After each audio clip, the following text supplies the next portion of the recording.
I grew up in the Bay Area, and then in the middle of high school moved to Arizona. My parents at one point were wealthy, and then at another point we were homeless as a family.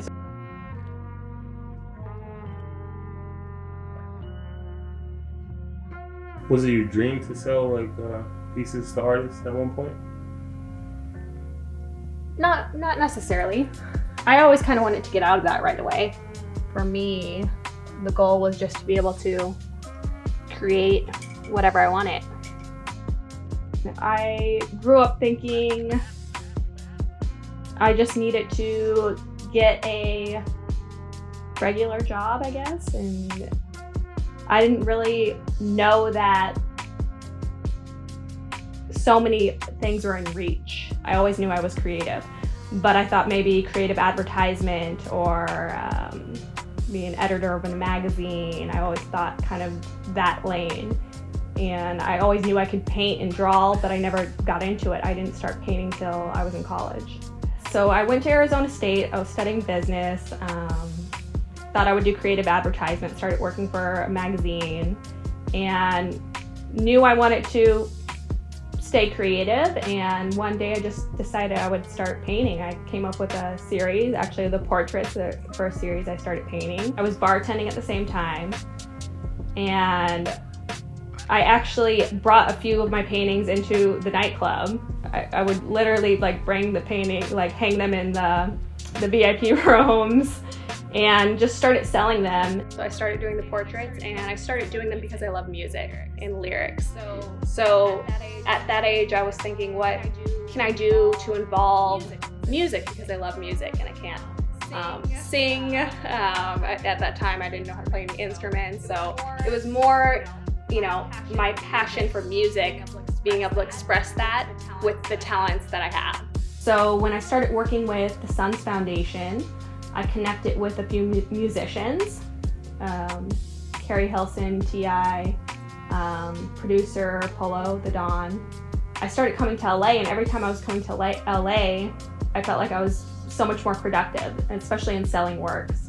I started working a lot with Interscope Records, got tied in with, you know, everyone started ordering a piece for different celebrities, whether, you know, Jimmy Iovine got a piece, and Lady Gaga, and Rihanna, and it was just this continued, that was kind of where my business was coming in. So it was really became a business where I was creating these my artwork. It's really interesting with inspiration. So when I first started painting, I was really in the mindset I didn't want to learn about other artists. For me, I wanted to know what I was creating was from myself. I was nervous to be influenced by anything, even if it was indirectly. I really wanted to know, at least for myself, whatever I'm creating, you know, came from my own mind and were my original ideas. I've definitely expanded out of that and love learning about all different artists and going to museums and reading about different artists, but I'm not sure if I have direct, I still try to stay away from having direct influence from any other artists. I think there's always opinions of what you should do to become more successful. And I think those options a lot of the time are valid. You know, there's a lot of art that I know I could have created, a lot of pieces I know I could have worked on that definitely was for to, you know, get more popular. And I never got into prints. I always stuck to originals, and I've always been told that you need to start making prints, you need to start doing more merchandise and all of these things that would be great for a business, but then where I want to work on my art more. So there's definitely a balance of getting out of the mindset that things are going to fall apart, or getting out of the mindset that something's not going to work out, that you need to do everything you can to keep going and, you know, stay afloat, keep making money, and there's nothing else to fall back on. So it's definitely a learning process at this point where I feel like I am still learning to say no to a lot of things and really focus on what I want to do and what I want to create for myself. So it was important for me to be able to have lyrics because I love lyrics.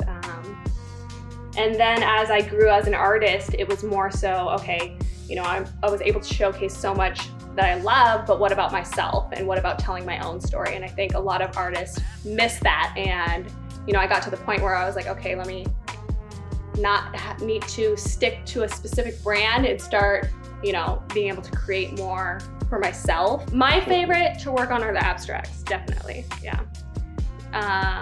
Something about, you know, when I create the portraits, especially, you know, after doing them for so many years, I know what the result's gonna be exactly before I begin. And that creative process is lost now. So being able to work on, you know, expand and work on the abstracts, there's always, you know, different chemicals and textures and mixtures, and it's a lot more exciting and a lot more infinite results possible. There's always bumps in the road. There's still bumps in the road. I think that's a continuous thing. I think younger, I used to think there was this point where you would feel like, oh, we've made it point. And I think that thought is such a fantasy that in reality you're always growing and trying to build and trying to create something else. So it's always this continued motion of what's next. Yeah.